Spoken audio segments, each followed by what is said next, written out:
So people wonder, what is anxiety and when does it become a problem and when is it normal? Because everybody in life feels anxious at times, there's no question.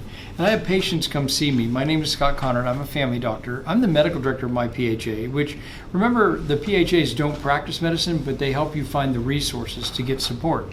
So I'm hoping that I can share a couple things with you, and then you can find the resources with the PHA helping you, whether it's your employee assistance program, a psychologist, a family doc, or some other local support program in your community. You know that anxiety is a problem when you start seeing certain things. First of all, people feel their heart racing, they feel short of breath. I remember when I was before I went to medical school, I had a big test and I couldn't catch my breath. I actually went to the emergency room and the doctor's like, "You're okay, you're just anxious." I was like, oh, this is what anxiety feels like, right? It was an extreme example, but I felt short of breath. My heart was pounding. I couldn't get a deep enough breath. I felt kind of clammy and sweaty, and I felt scared. And there wasn't like no lions or tigers or bears, but I felt scared. And that truly is anxiety. And if it's all the time you feel that way, it's called generalized anxiety. If it comes on you in a really severe wave and then goes away and then comes on in a wave, those can be called panic attacks. But in any case, if you're finding yourself dealing with that and thinking about that all the time, then it's time to act. And again, reach out for help. Realize that exercise is the best medicine for the body, so 20 minutes a day is great.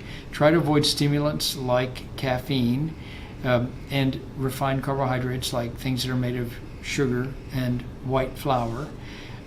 Try to get 7 to 9 hours sleep at night, and think about doing what they call progressive relaxation or meditation.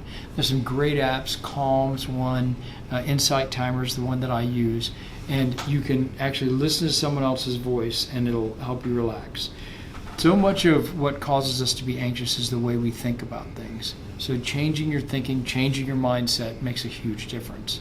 But at the end of the day, sometimes the amount of neurotransmitter, the amount of GABA, which is the chemical in your brain that has your brain be able to be calm, it either gets burned out from overuse or genetically you don't make enough of it at some moment in your life. It doesn't mean anybody's crazy. In fact, you're not crazy, you're anxious. And it's something that you can address, and the quality of your life will get much, much better.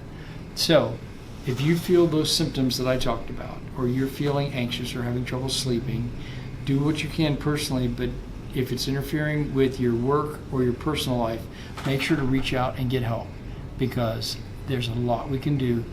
It's not a dangerous or bad thing. It's not just about medication, and you can get back on track and add years to your life and life to your years.